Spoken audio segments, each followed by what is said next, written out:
Mary Kathleen Schleiss.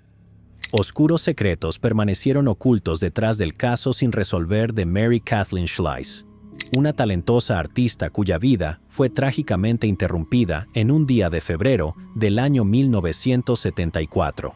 Un violento encuentro con un hombre a quien apenas conocía dejó un misterio sin resolver durante casi 5 décadas. Su prematura muerte, ocurrida mientras hacía autostop para perseguir sus aspiraciones artísticas, fue esclarecida después de décadas, gracias a innovadores avances forenses que revelaron la verdad. Mary Kathleen Schleiss nació el 4 de noviembre de 1948 en Minneapolis, condado de Hennepin, Minnesota, hija de Arnold Benjamin Schleiss y Louise Catherine Larson Schleiss. Desde pequeña, mostró una personalidad vibrante y una gran creatividad. Sus talentos la llevaron a cursar estudios superiores en la Universidad de Minnesota, donde se graduó con honores. Era una artista dotada y una experta en equitación, con un futuro lleno de promesas y posibilidades. Quienes la conocieron la admiraban tanto por sus logros artísticos como por su naturaleza bondadosa. El 15 de febrero de 1974, la vida de Mary tomó un giro trágico e inesperado. A sus 25 años, fue encontrada sin vida cerca de una intersección en el municipio de Spring Brook, Wisconsin. El hallazgo conmocionó a su familia y amigos, quienes luchaban por comprender cómo su vida había sido arrebatada tan repentinamente. Su muerte fue rápidamente clasificada como un homicidio, una revelación sombría que solo profundizó el dolor de sus seres queridos. La investigación inicial reveló que Mary había estado haciendo autostop para asistir a una exposición de arte en Chicago el día en que ocurrió el crimen. Este detalle ofrecía un punto de partida limitado, pero significativo para comprender los eventos que llevaron a su prematura muerte. Sin embargo, el progreso en la resolución del caso se vio obstaculizado por la falta de testigos o pruebas sustanciales. A pesar de los esfuerzos de las autoridades, el caso rápidamente se enfrió. Durante décadas, detectives de varias agencias trabajaron incansablemente para descubrir la verdad detrás de la muerte de Mary. Siguieron numerosas pistas con la esperanza de encontrar un avance en la investigación. Se realizaron entrevistas con personas que podrían haber sabido algo sobre los eventos relacionados con su caso. A pesar de estos esfuerzos, nunca se identificaron sospechosos viables. La falta de pruebas significativas hizo que el caso permaneciera estancado, y la justicia para Mary parecía cada vez más inalcanzable. A lo largo de los años, su caso continuó atrayendo la atención de quienes estaban decididos a encontrar respuestas. Las autoridades revisaron las pruebas periódicamente, utilizando nuevas técnicas a medida que avanzaba la tecnología forense. A pesar de sus mejores esfuerzos, no se lograron avances hasta que los recientes progresos en la genealogía genética ofrecieron una nueva vía de investigación. Decididos a buscar justicia, la oficina del sheriff del condado de Dunn se asoció con un equipo de genealogistas genéticos del Ramapo College en Nueva Jersey. Esta colaboración se centró en analizar las pruebas de ADN recolectadas en la escena del crimen, incluida una pieza de evidencia clave: un sombrero dejado cerca del cuerpo de Mary. En noviembre del 2024, el análisis genético llevó a los investigadores a una revelación impactante. Utilizando técnicas forenses de última generación, el equipo identificó a un sospechoso en el caso que llevaba décadas sin resolverse: John Keith Miller, de 84 años.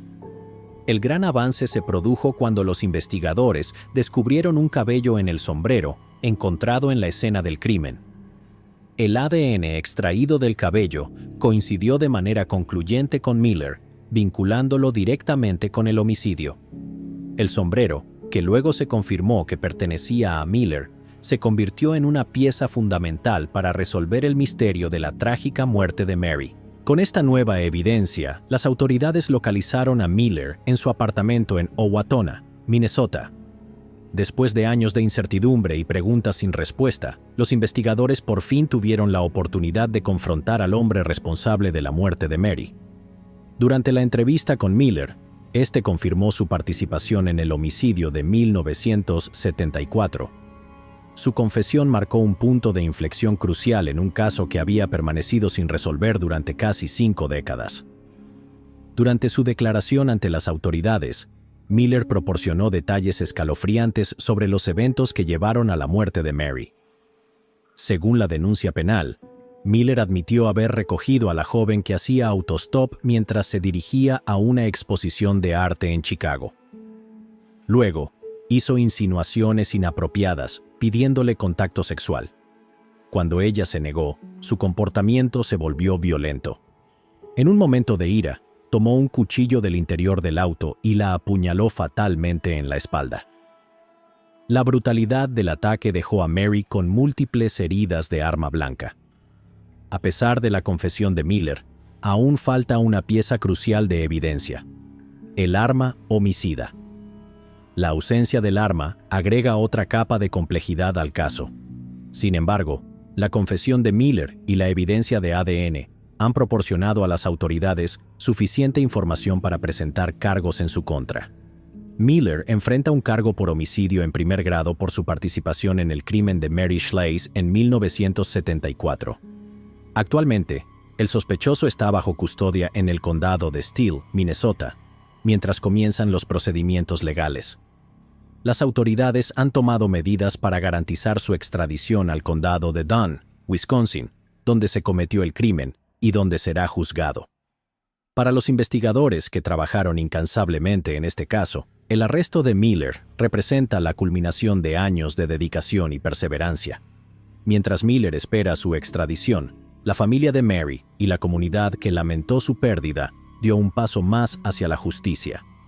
La familia de Mary tenía planeado realizar su propia conferencia de prensa en el futuro, pero antes querían agradecer a las autoridades por todo su esfuerzo.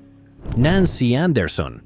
Verdades ocultas yacían enterradas en la trágica historia de Nancy Anderson, una joven brillante y aventurera de 19 años, cuya prometedora vida llegó a un violento final en el paraíso de Waikiki, Hawái. Un homicidio sin sentido permaneció envuelto en el silencio durante casi 5 décadas. La incansable investigación, que abarcó generaciones, llevó a un descubrimiento revolucionario que reavivó la esperanza de hacer justicia en un caso que durante mucho tiempo se creyó perdido en el tiempo. Nancy Anderson nació en 1953 en Bay City, Michigan, en el seno de una familia numerosa. Como una de 10 hermanos, su infancia estuvo llena de actividad y movimiento. Su padre, Merle Anderson, trabajaba en Dow Chemical para mantener a la familia hasta que una tragedia los golpeó cuando falleció en un accidente laboral. Esta pérdida dejó una huella imborrable en la familia de Nancy, pero también fortaleció su determinación de forjar su propio camino en la vida. Nancy asistió a la escuela secundaria Bangor John Glenn y se graduó en 1971 con ansias de explorar el mundo más allá de su ciudad natal. Con sueños de aventura y un fuerte deseo de conocer nuevos lugares, Nancy puso su mirada en Waikiki, atraída por la belleza de sus paisajes y su vibrante cultura.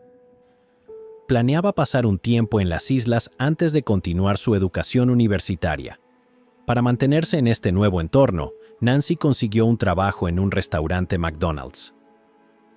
El 7 de enero de 1972, sus sueños de construir una nueva vida en Hawái llegaron a un final repentino y trágico.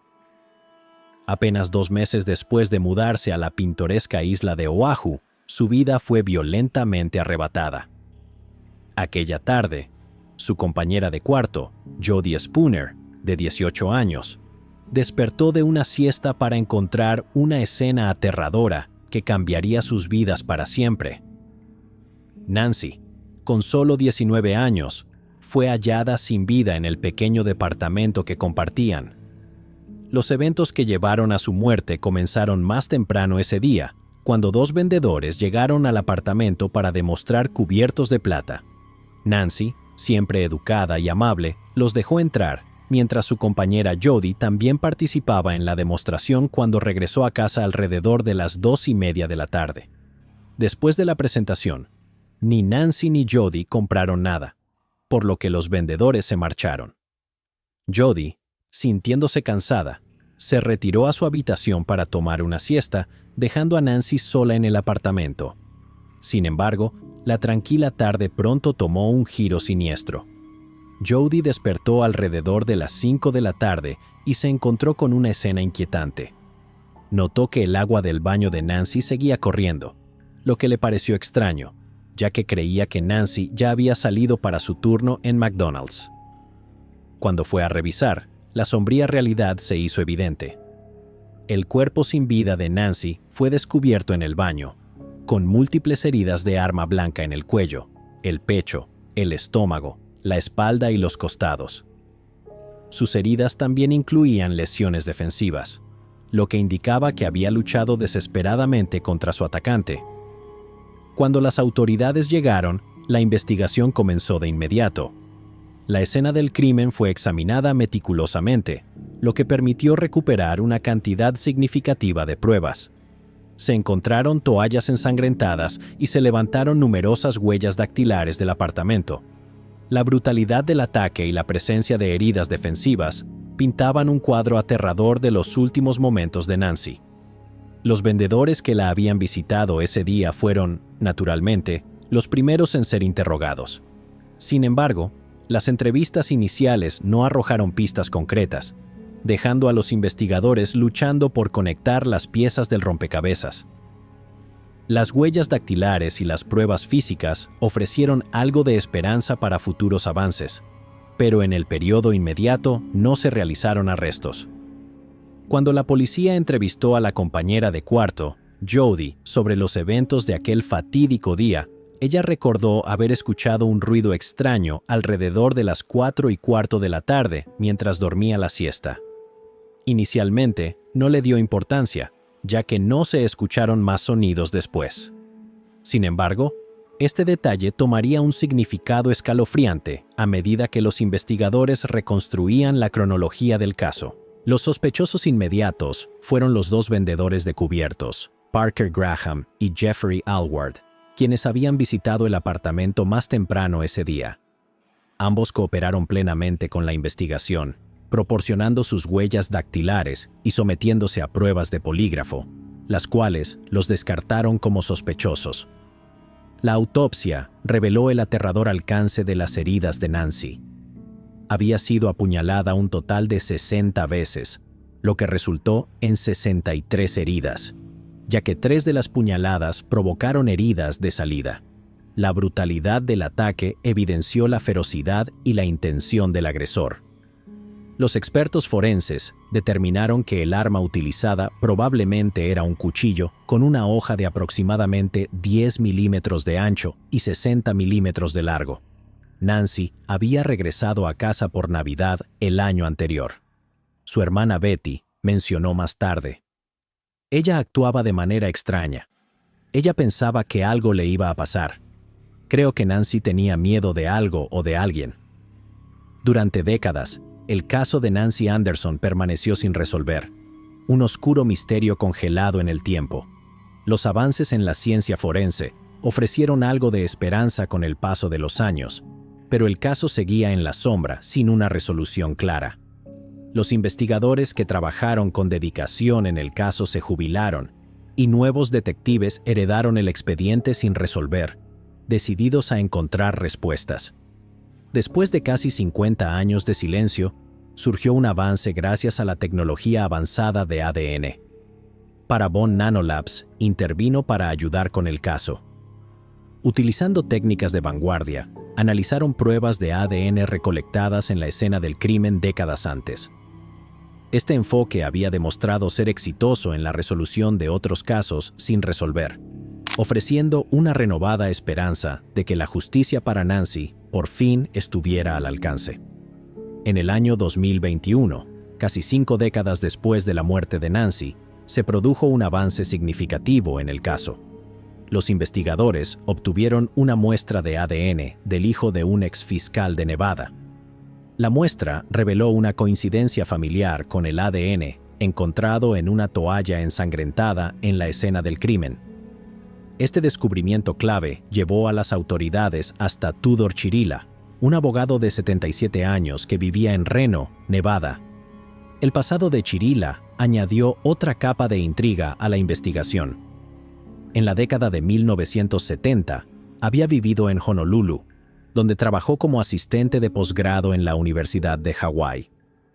La universidad estaba ubicada cerca del apartamento de Nancy en Waikiki, situándolo en las inmediaciones de la escena del crimen. Su posterior carrera fue igualmente notable, ya que llegó a desempeñarse como fiscal adjunto en Nevada, e incluso se postuló para un puesto en la Corte Suprema del Estado. Además, trabajó para el infame burdel Mustang Ranch, lo que consolidó aún más su historia compleja y controvertida. El gran avance se produjo cuando la policía logró obtener el ADN de Chirila a través de su hijo, quien reside en California. La coincidencia familiar lo señaló directamente como sospechoso, proporcionando una pista tangible después de años de preguntas sin respuesta. Con esta evidencia en la mano, las autoridades obtuvieron una orden para recolectar el ADN de Chirila y confirmar la coincidencia de manera concluyente. Tras la emisión de la orden, Chirila fue arrestado en Reno el 13 de septiembre del 2022 y fue acusado de homicidio en segundo grado. Este desarrollo marcó un cambio sísmico en el caso, ya que el hombre que había evadido sospechas durante casi 50 años por fin fue llevado ante la justicia. Después de su arresto, Chirila fue extraditado a Hawái para ser juzgado por el crimen. Sin embargo, su equipo legal presentó una impugnación contra el proceso de extradición. En diciembre del 2023, Chirila se opuso a su traslado a Hawái, argumentando que se habían violado sus derechos constitucionales. Específicamente, afirmó que los procedimientos legales en torno a su arresto y extradición tenían fallas y que el caso en su contra se había construido sobre bases inconstitucionales. Esta batalla legal por su extradición retrasó el progreso del juicio. Luego, el 25 de diciembre del 2023, falleció en un hospital después de negarse a comer, beber o tomar medicamentos durante 2 días. El informe de la autopsia reveló que la sepsis causada por una infección urinaria fue la causa de su muerte, aunque hubo otros factores contribuyentes: cáncer de lengua, diabetes, una afección cardíaca y cálculos renales. El hermano de Nancy, Jack, comentó: "Justicia poética. Pasó el último año y medio de su vida tras las rejas, así que estoy en paz con eso". Jack escribió recientemente un libro sobre el asesinato de su hermana y la larga espera por respuestas, titulado The Brittle Riddle, el cual está disponible en librerías y en Amazon. No obtiene ganancias por las ventas, ya que todas las ganancias van destinadas a dnajustice.org. Las pruebas de ADN y la posterior investigación revelaron la verdad sobre la trágica muerte de Nancy. Y en 2024 se anunció que el caso estaba oficialmente resuelto. Aunque Chirila nunca fue condenado, los hermanos de Nancy ven su fallecimiento bajo custodia como una reivindicación. Carol comentó: "Si no hacemos nada más en nuestras vidas, creo que podemos decir, Nancy, hicimos esto por ti. Se ha hecho justicia para ti". John Blaylock. La vida de John Blaylock, un trabajador del acero dedicado y padre devoto, fue truncada en su apartamento de Griffith, Indiana. Su caso permaneció sin resolver durante más de 4 décadas, hasta que un avance revolucionario en la tecnología de ADN reavivó la búsqueda de justicia. El crimen, aterrador, desconcertó a los investigadores durante años, pero la búsqueda incansable sacó a la luz la verdad detrás de este misterio de décadas. John Blaylock, nacido en el año 1930, fue profundamente apreciado por sus padres y creció encarnando los valores del trabajo arduo y la dedicación. Para el año 1981, a la edad de 51 años, era un padre comprometido y un respetado trabajador del acero en las industrias de manufactura y construcción. La mañana del 3 de noviembre de 1981, sus compañeros de trabajo comenzaron a preocuparse cuando John no se presentó a trabajar, algo extremadamente inusual para un hombre conocido por su responsabilidad. Preocupados, 2 de sus colegas fueron a su apartamento en Griffith para verificar su estado. Lo que encontraron en el interior fue una escena aterradora. El cuerpo de John fue descubierto en su dormitorio, desnudo de la cintura para abajo, y era evidente que había muerto de manera violenta. Había recibido un golpe fatal en la parte posterior de la cabeza. Los investigadores determinaron más tarde que las armas utilizadas para el ataque posiblemente fueron una pieza de cerámica y un reloj despertador, ambos encontrados destrozados cerca de su cuerpo, lo que resaltaba la brutalidad del crimen. La escena del crimen narraba una historia de caos y violencia. Se encontraron salpicaduras de sangre en varias áreas del apartamento, lo que evidenciaba una lucha. Los investigadores hallaron manchas de sangre en un gabinete de la sala, en una chaqueta sobre el sofá, en el lavabo del baño, en una toalla verde y en un aparador en el pasillo. Sin embargo, la mayor cantidad de sangre se concentraba en el dormitorio de John, donde fue encontrado. Cada detalle apuntaba a una confrontación violenta, pero los motivos detrás del ataque seguían siendo un misterio. Entre el desastre, una pista peculiar llamó la atención de los investigadores. Un reloj roto en la muñeca de John. El reloj se había detenido aproximadamente a las 2:15 de la madrugada del 1 de noviembre de 1981, lo que proporcionaba una posible hora del ataque fatal. Esta pista se convirtió en un punto clave para los investigadores, ya que sugería una línea de tiempo del crimen y generaba interrogantes sobre lo que pudo haber ocurrido en las primeras horas de aquella madrugada de domingo. Este pequeño, pero significativo, detalle añadía un aire inquietante al caso, insinuando la naturaleza calculada y violenta del asesinato. A medida que avanzaba la investigación sobre la muerte de John, sus hijos proporcionaron información clave a la policía. Revelaron que su padre era un cliente habitual de un bar local llamado John's Place. Una bartender del establecimiento informó a los investigadores que había visto a John allí la noche del crimen. Mencionó que estaba acompañado por un hombre más joven a quien no reconocía. El hombre fue descrito como blanco de aproximadamente 1 metro, con 70 centímetros de estatura, de complexión media, cabello rubio ceniza y despeinado, y ojos oscuros. A pesar de esta pista, la falta de evidencia concreta obstaculizó el avance del caso. Sin un sospechoso identificado, la investigación quedó sin resolver, convirtiéndose en un caso sin solución durante décadas. El caso permaneció inactivo hasta el año 2018, cuando el detective John Mowery Jr., del Departamento de Policía de Griffith, decidió reexaminarlo. Esta decisión tenía un significado personal, ya que el padre del detective Mowery había trabajado en la investigación original. Mientras revisaba las fotografías de la escena del crimen, el detective Mowery notó inconsistencias que sugerían que los movimientos de John después de recibir el golpe fatal en la cabeza eran poco probables. Esta observación lo llevó a reevaluar la evidencia forense, centrándose en las muestras de sangre recolectadas en el lavabo del baño y otras áreas del apartamento.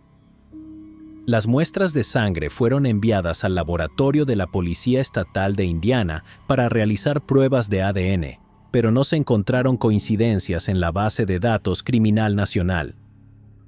Sin un sospechoso registrado en el sistema, la investigación parecía haber llegado nuevamente a un callejón sin salida.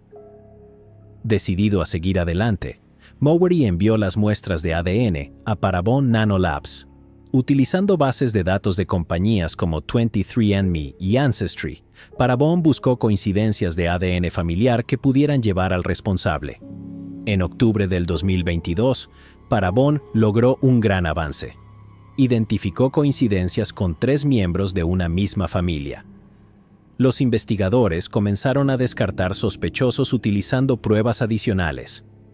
Una muestra de cabello excluyó a un miembro de la familia, mientras que una colilla de cigarro recolectada en una parada de tráfico descartó a otro. Este proceso dejó solo a un individuo, Gregory Thurston, quien había estado viviendo en Eugene, Oregón, desde al menos el año 2000. Thurston había tenido interacciones previas con la policía en los años 2001 y 2013, relacionadas con una orden de arresto por agresión del año 1994 en Indiana. Sin embargo, en ambas ocasiones, las autoridades de Indiana decidieron no extraditarlo debido a la distancia involucrada. El 24 de octubre del 2024, la policía de Eugene, actuando en nombre de los detectives de Indiana, se acercó a Thurston. Creyendo que la visita estaba relacionada con su antigua orden de arresto, Thurston cooperó voluntariamente y fue arrestado de inmediato. David Mund. Una verdad oculta yacía bajo la superficie de la aparentemente ordinaria vida de un hombre, permitiéndole evadir la justicia durante casi 40 años. Una serie de crímenes horribles en 2 estados permanecieron sin resolver durante décadas, dejando preguntas sin respuesta para las víctimas y sus familias. El hombre detrás de los impactantes secuestros y agresiones fue identificado después de años, cuando innovadoras técnicas forenses sacaron a la luz sus oscuros secretos, poniendo fin a un largo y doloroso camino hacia la justicia. El 6 de julio de 1986, oficiales del Departamento de Policía de Phoenix respondieron a un informe sobre un secuestro cerca de la calle 10ª y Coral Gables Drive, en Phoenix, Arizona. Los padres de la víctima, conmocionados y angustiados, informaron a los oficiales que aquella mañana habían despertado para encontrar su casa robada. Para su horror, también descubrieron que su hija había desaparecido. Se inició una búsqueda en la que participaron vecinos y agentes de la ley, generando una sensación de urgencia y temor en todo el vecindario. Afortunadamente, la niña fue encontrada poco después por vecinos y devuelta a salvo a su hogar. La familia sintió un gran alivio, pero aún quedaban dudas sobre las circunstancias del incidente. A pesar de la rápida resolución en el hallazgo de la menor, el caso dejó perplejos a los investigadores. Se realizaron esfuerzos extensos para identificar al responsable, pero no se lograron pistas. Los oficiales examinaron la casa en busca de pruebas, entrevistaron a vecinos y siguieron cada pista recibida, pero no se identificó a ningún sospechoso, dejando el caso sin resolver. El Departamento de Policía de Phoenix llegó a un punto muerto sin una forma inmediata de conectar el crimen con un delincuente conocido. Años más tarde, el 28 de octubre de 1992, ocurrió un crimen escalofriantemente similar en Henderson, Texas. En este caso, otra niña fue secuestrada y agredida en circunstancias que reflejaban el incidente de Phoenix.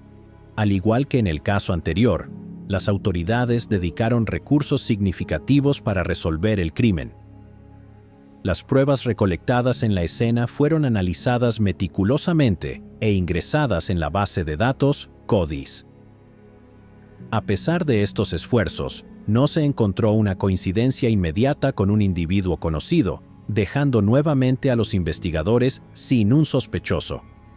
Un avance importante surgió cuando el análisis forense vinculó las pruebas de ADN del caso de Henderson con las del secuestro ocurrido en Phoenix. Esta conexión confirmó que el mismo individuo era responsable de ambos crímenes. Sin embargo, aunque el perfil de ADN era crucial, no había una coincidencia en el sistema, lo que frustró a las autoridades debido a las limitaciones de la tecnología y los recursos disponibles en ese momento. Casi 40 años después del crimen, un gran avance ocurrió en el año 2024, cuando los detectives de casos sin resolver de Phoenix recurrieron a la genealogía genética investigativa. Después de un minucioso trabajo y un análisis exhaustivo, este método avanzado arrojó una pista prometedora que los investigadores siguieron con rigor. Tras meses de una intensa investigación, se identificó al sospechoso como David Mund, un hombre de 61 años. La culminación de décadas de esfuerzos incansables y la integración de la ciencia forense moderna por fin llevaron a la resolución de este antiguo misterio. Los investigadores de Phoenix y Texas trabajaron en estrecha colaboración, compartiendo información y recursos para garantizar que Mund fuera llevado ante la justicia por sus crímenes. En agosto del 2024, Mund fue arrestado en relación con los casos de secuestro y agresión de Phoenix y Henderson. Una vez completado el proceso legal de extradición, Mond será trasladado a Phoenix para enfrentar los cargos relacionados con el secuestro de 1986. Actualmente, se encuentra detenido con una fianza de $1 millón. Las autoridades de Texas y Arizona están trabajando juntas para garantizar que sea procesado con todo el peso de la ley. Clarence Owens y Everett Hawley.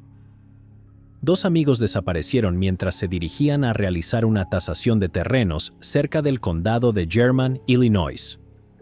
Desaparecieron sin dejar rastro, y el caso quedó sin resolver durante aproximadamente 48 años, hasta que unos pescadores avistaron un auto en un río de Illinois.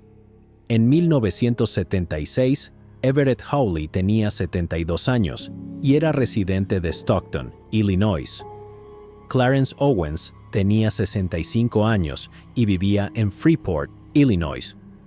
Eran buenos amigos y socios comerciales en el ámbito inmobiliario. Ambos eran hombres de familia. La esposa de Everett se llamaba Ita, y la pareja tenía un hijo. Clarence estaba divorciado y era padre de 3 hijos. Everett había sido gerente de la Asociación del Banco Federal de Tierras en Freeport. Medía 1,98 metros y pesaba aproximadamente 113 kilogramos. Clarence, por su parte, medía aproximadamente 1,73 metros y pesaba 90 kilogramos. En la ciudad, la mayoría de las personas aún llamaban a Clarence por su apodo de la infancia, Jum, abreviatura de Jumbo.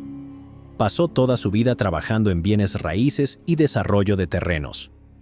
El 19 de febrero de 1976, ambos asistieron a un mitin político en la mañana para apoyar al candidato a gobernador James R. Thompson en el centro de Pecatonica.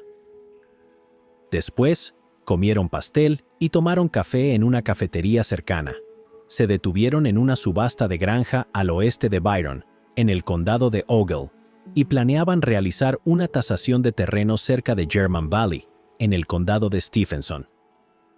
Sin embargo, nunca llegaron a su destino. Fueron vistos en la antigua granja de Leo Borgman, en la carretera de Pecatonica, entre las 2:30 y las 3 de la tarde. Testigos informaron haberlos visto caminando por los terrenos. Poco antes de eso, habían pasado por la casa del hijo de Clarence en Pecatonica. Su hijo Jim no estaba en casa, pero los hombres hablaron brevemente con la esposa de Jim, Donna. Ese día, Clarence conducía un Chevrolet Impala dorado modelo 1966. Durante casi 50 años, el auto nunca fue visto. No fue revendido ni re-registrado. Las familias de Clarence y Everett reportaron su desaparición a la mañana siguiente, el 20 de febrero. Debido a que ambos eran bien conocidos en la zona de Pecatonica y no tenían enemigos conocidos, las autoridades inicialmente creyeron que regresarían pronto. Sin embargo, cuando esto no sucedió, se llevó a cabo una gran búsqueda en la que participaron varias agencias de policía y bomberos, pero no se encontró ninguna pista concreta. La única pista notable a lo largo de los años fue que no hubo actividad en las cuentas bancarias de ninguno de los hombres después de su desaparición. Hubo al menos un avistamiento de un sedán dorado y se encontraron un par de anteojos con montura de cuernos similares a los que usaba Clarence a un costado de una carretera. Sin embargo, la pista del auto no llevó a ninguna conclusión y los lentes encontrados en la carretera no coincidían con la prescripción de Clarence. 48 años después, el 11 de marzo del 2024, alrededor de las 2:30 de la tarde, un equipo de rescate utilizó una grúa para sacar un Chevrolet Impala sedán, modelo 1966 del río Pecatonica, cerca de la esquina de las calles de East First y Washington, en Pecatonica. Unos días antes, unos pescadores habían detectado el vehículo en el fondo del río utilizando un sonar para peces. La policía confirmó rápidamente que se trataba del Impala de Clarence Owens, verificando su pintura dorada en un taller de carrocería local. Cuando el auto fue extraído del río, las autoridades recuperaron más de 100 huesos humanos pertenecientes a 2 individuos. Entre los restos, se encontraron al menos un fémur y un hueso temporal. La oficina del sheriff del condado de Winnebago y la oficina forense del condado iniciaron el proceso de identificación de los restos y lanzaron una búsqueda adicional para recuperar más huesos. Se extrajo ADN de los huesos y se comparó con los perfiles genéticos de los familiares de los hombres desaparecidos para confirmar sus identidades. Antes de las pruebas de ADN, los restos fueron examinados por un antropólogo forense en St. Louis, Missouri, quien no encontró evidencia de trauma. Los investigadores informaron que se recuperaron varios objetos personales del Impala, los cuales esperaban que ayudaran a identificar los restos óseos. En septiembre del 2024, pruebas de ADN realizadas por la División de Servicios Forenses de la Policía Estatal de Illinois confirmaron que los restos pertenecían a Clarence Owens y Everett Hawley, quienes habían desaparecido en 1976. El sheriff del condado de Winnebago, Gary Caruana, declaró: "Esto nos acerca un paso más a brindar cierre a las familias de Clarence Owens y Everett Hawley, quienes han esperado muchos años por respuestas y han sido afectados por este trágico caso". La forense del condado de Winnebago, Jennifer Muraski, dijo que aún se desconoce cómo perdieron la vida los dos hombres, pero que no se sospecha de un crimen. El sheriff Caruana añadió: "Este caso es un testimonio de la dedicación y perseverancia de nuestros detectives y expertos forenses. Es un recordatorio de que ningún caso está realmente cerrado, sin importar cuánto tiempo haya pasado". Mary y James Hudson. En septiembre de 1997, los oficiales respondieron a un robo y un brutal ataque en una casa en Kingsport, Tennessee. Al llegar, encontraron a James Hudson con múltiples heridas de arma blanca y fue declarado sin vida en el lugar. También hallaron a su madre, Mary, quien había sido agredida. Se recolectaron pruebas de ADN en la escena del crimen, pero no se encontró ninguna coincidencia en ese momento. A pesar de los esfuerzos de los investigadores, el caso quedó sin resolver y pasó a ser un caso frío. 27 años después, por fin hubo un avance. Los oficiales de policía respondieron a una llamada el 6 de septiembre de 1997, alrededor de las 4:31 de la mañana, en una casa ubicada en la cuadra 400 de la carretera Rock Springs, en Kingsport. La llamada provenía de la casa al otro lado de la calle, ya que en la vivienda donde ocurrió el crimen se había desactivado la alarma de seguridad y se habían cortado las líneas telefónicas. En la escena, el sheriff del condado de Sullivan encontró al joven James Hudson, de 17 años, sin vida. Había sido apuñalado 24 veces. También encontraron a su madre, Mary Hudson, quien había sido agredida por un hombre desconocido en su habitación. Madre e hijo eran los únicos miembros de la familia que estaban en casa esa noche. Los demás familiares estaban de viaje con amigos. Mary se despertó de repente cuando alguien le colocó una funda de almohada sobre la cabeza. En el siguiente instante, escuchó la voz de un hombre y sintió que le quitaba del pantalón corto antes de agredirla. Luego, el atacante exigió dinero. Ella respondió que no había dinero en la casa y le ofreció darle joyas en su lugar. El hombre gritó amenazas mientras ella, aún con la funda de almohada sobre la cabeza, intentaba encontrar un anillo, pero no pudo hallar nada. Las amenazas continuaron mientras él la conducía escaleras abajo hasta la puerta principal, donde la obligó a acostarse. Le advirtió que no se moviera porque podía estar justo afuera de la puerta. Mary le preguntó dónde estaba su hijo James, y el agresor le dijo que estaba atado. Después, el hombre salió de la casa, y Mary corrió por toda la vivienda buscando a James. Lo encontró en la sala familiar, tendido en el suelo con múltiples heridas de arma blanca y cubierto de sangre. Mary nunca vio el rostro del atacante, pero dijo que tenía un acento sureño. James era estudiante de la preparatoria Sullivan South. Le gustaba jugar billar, tocar la guitarra y escuchar los acordes frenéticos de Jimi Hendrix y las letras reflexivas de Bob Dylan. Era un adolescente común, intentando encontrar su camino en el mundo. Aún no tenía claro qué haría después de graduarse, pero había considerado la posibilidad de una carrera en el ejército. Los detectives procesaron la escena y recopilaron todas las pruebas posibles. Enviaron las evidencias al Laboratorio de Criminalística de la Oficina de Investigación de Tennessee, TBI, por sus siglas en inglés, para su análisis. Se desarrolló un perfil de ADN del sospechoso y se ingresó en la base de datos CODIS con la esperanza de identificarlo.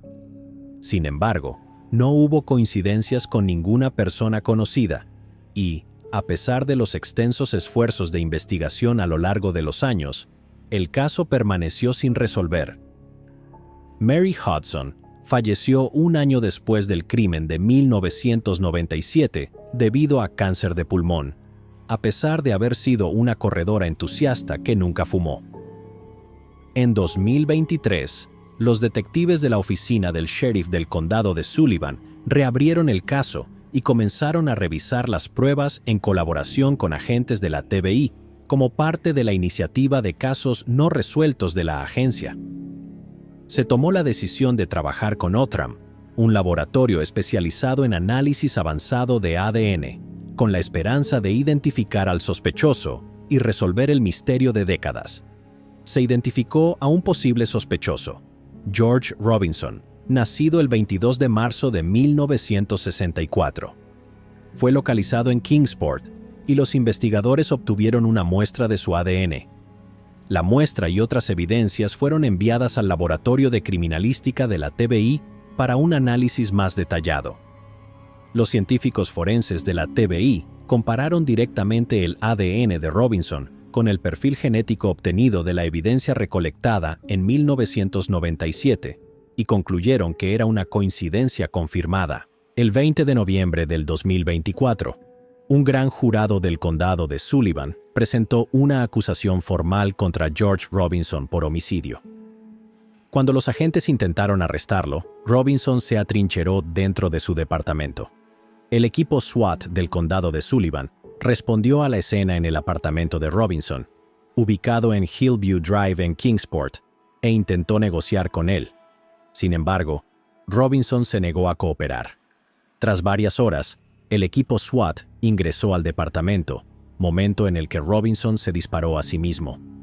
Fue trasladado a un hospital local para recibir tratamiento y permanece hospitalizado. Los familiares de Mary y James hablaron en una conferencia de prensa. Uno de los familiares expresó: "Antes que nada, solo quiero agradecerles a todos ustedes. Estas son lágrimas de felicidad, pero también son lágrimas de extrañar a mi familia. Ha sido realmente difícil. 27 años es mucho tiempo, pero siempre se siente como si hubiera sido ayer. Aún no se ha fijado una fecha para el juicio de Robinson." Mary Hage Kelly, una querida y cariñosa abuela de 78 años de Dallas, Texas, fue brutalmente arrebatada de este mundo en enero de 1989. Se recolectaron y analizaron importantes pruebas de ADN, pero durante décadas no se encontró ninguna coincidencia, hasta que un posible sospechoso fue identificado gracias a pruebas realizadas en un laboratorio privado que creó un árbol genealógico basado en ADN. El responsable siempre estuvo cerca de ellos en el momento del crimen. Este caso se convirtió en el primer juicio por homicidio en el condado de Dallas basado en genealogía genética. El 19 de enero de 1989, la policía de Dallas respondió a un reporte de fallecimiento en el número 411 de la calle North Francis. Un familiar de Mary Hage Kelly se preocupó porque podía estar enferma o herida. Al ir a revisar, la encontró sin vida. Al llegar, las autoridades encontraron el cuerpo de Mary debajo de su cama, desnuda de la cintura para abajo. Fue declarada fallecida en la escena. La policía informó que no había señales de entrada forzada, pero su bolso, sus joyas, un teléfono antiguo y su auto, Chevrolet Monte Carlo modelo 1980, habían sido robados. Mary, una mujer frágil de 78 años y alrededor de 36 kilogramos de peso, fue atacada y estrangulada en su casa en Oak Cliff. La causa de su muerte fue confirmada como estrangulación. Se tomaron muestras de ADN de su cuerpo y se inició una investigación. Los investigadores interrogaron a varias personas de interés y revisaron casas de empeño en busca de las pertenencias robadas de Mary, pero no obtuvieron resultados. El caso quedó sin resolver, incluso después de que la información se enviara al programa de captura de criminales violentos del FBI, con la esperanza de encontrar casos similares. En el año 2004, los investigadores volvieron a examinar las pruebas de la escena del crimen y recuperaron ADN del sospechoso del cuerpo de Mary, pero en ese momento las pruebas no arrojaron coincidencias. En noviembre del 2021, la oficina del fiscal del condado de Dallas solicitó la ayuda de Othram, el cual utilizó secuenciación genómica de grado forense para desarrollar un perfil genealógico del sospechoso. El 28 de junio del 2022, la genealogía genética condujo a un medio hermano del hombre cuyo ADN fue encontrado en el cuerpo de Mary. Resultó que este hombre había vivido al lado de Mary en el momento de su muerte. La policía localizó al medio hermano en cuestión y utilizó un paquete de 6 cervezas que el sospechoso había desechado para comparar su ADN con el encontrado en el cuerpo de Mary. El 22 de julio del 2022, 3 décadas después del asesinato de Mary, el Departamento de Policía de Dallas anunció el arresto de David Rojas, de 53 años. Rojas fue acusado de homicidio capital y quedó detenido en la cárcel del condado de Dallas, con una fianza de $750,000. En el momento del brutal ataque contra Mary, Rojas tenía 20 años. El 7 de noviembre del 2024, Rojas fue sentenciado a cadena perpetua sin posibilidad de libertad condicional. Además, fue acusado de agredir sexualmente a 2 miembros de su propia familia.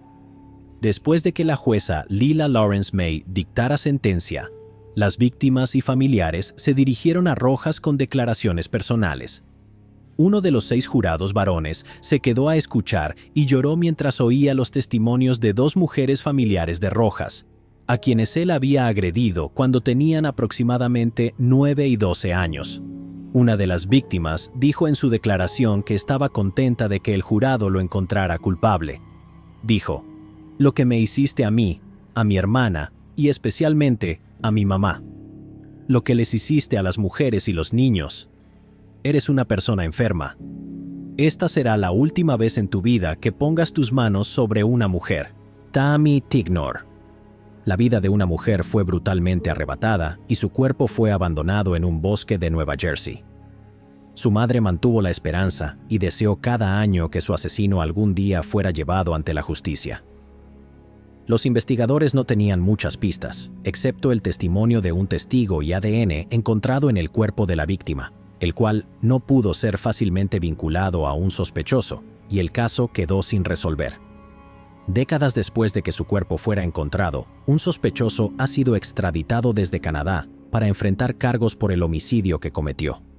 La tarde del 4 de noviembre de 1997, alrededor de las 4:30 de la tarde, el cuerpo de Tammy Tignor, de 23 años, fue hallado cerca de un sendero en las inmediaciones de la carretera Gilbride en Bridgewater, cerca del Parque Washington Valley. La joven de 23 años había sido estrangulada y su muerte fue declarada como un homicidio. Su cuerpo fue encontrado en un camino de tierra que terminaba en un callejón sin salida por un conductor de un vehículo todoterreno. La policía de Bridgewater y los investigadores del condado de Somerset buscaron en el bosque durante días en busca de pruebas o pistas que los llevaran al responsable, pero durante años, el caso permaneció sin resolverse. La última persona que vio a Tammy con vida la observó subir a una camioneta naranja alrededor de las 4 de la madrugada del 4 de noviembre. La camioneta también fue vista en Newark, una ciudad que Tammy visitaba con frecuencia. Las pruebas de ADN encontradas en el cuerpo de Tammy no proporcionaron respuestas. Mientras tanto, su familia sufrió la agonía de perder a su hija, sabiendo que la persona responsable seguía en libertad. El asistente del fiscal del condado de Somerset, Mike McLaughlin, dijo: La madre de Tammy llamaba a nuestra oficina cada año el 4 de noviembre, en el aniversario de la muerte de Tammy, buscando una actualización. Durante años, los investigadores de la Unidad de Crímenes Mayores y Casos sin Resolver del Condado, junto con la policía local, continuaron indagando en el misterioso asesinato. 25 años después, en enero del 2023, se permitió volver a someter las pruebas del caso a análisis de ADN, lo cual, según la oficina del fiscal, no había sido posible en años anteriores. Unos meses después, en abril, la policía estatal obtuvo una coincidencia de alta precisión basada en la evidencia reevaluada, lo que llevó a un posible sospechoso en el caso. El sospechoso fue identificado como Robert Kreter, de 60 años. En mayo del 2023 se autorizó un cargo de homicidio en primer grado contra Kreter, pero había un problema. Kreter nació en Canadá antes de ser adoptado cuando era niño y trasladado a Nueva Jersey. Desde el año 2002 había regresado a Winnipeg, Canadá. Los registros judiciales canadienses muestran que Kreter fue condenado por 3 cargos de agresión con daño corporal en el año 2002. También fue condenado por desacatar una orden judicial en 2010, además de violar la libertad condicional en 2 ocasiones. Kreter no tenía una dirección permanente en Winnipeg y se encontraba en situación de transitoriedad. Los investigadores también han vinculado a Kreter, quien trabajaba como jornalero en Bridgewater, Nueva Jersey, en la época en que se encontró el cuerpo de Tammy, con una camioneta naranja. Después de que la oficina del fiscal del condado de Somerset trabajara con el Departamento de Estado de los Estados Unidos, Kreter fue detenido el 27 de junio del 2024 por las autoridades canadienses con base en la orden de arresto emitida en Nueva Jersey. El 3 de diciembre, Kreter fue extraditado de regreso a Nueva Jersey y puesto bajo custodia en relación con el homicidio ocurrido casi 3 décadas atrás. Los investigadores no han revelado un motivo para el asesinato de Tammy, pero han señalado que su muerte fue intencional. Tammy y Kreter no se conocían. El asistente del fiscal del condado de Somerset, Michael McLaughlin, declaró: «Han pasado 27 años, 9,885 días desde que su cuerpo fue hallado. Hablé con la madre de la víctima y le dije que habíamos arrestado al hombre que le quitó la vida a su hija. Fue un momento increíblemente emotivo. Ella estaba muy agradecida con nuestros detectives de hoy y con los que trabajaron en el caso en su momento. Los fiscales explicaron que este no fue un caso de identificación a través de genealogía genética mediante un familiar, sino que la Policía Estatal de Nueva Jersey utilizó nuevas pruebas de ADN para volver a analizar la muestra y compararla en CODIS, lo que llevó a una coincidencia con Kreter. Tracy Whitney. La joven Tracy Whitney se encontraba en un Burger King con sus amigos y un exnovio. Después de una discusión, decidió alejarse. Lo que no sabía era que esa caminata la llevaría a su final. Su brutal asesinato en el noroeste de Washington dejó a los detectives sin respuestas durante décadas.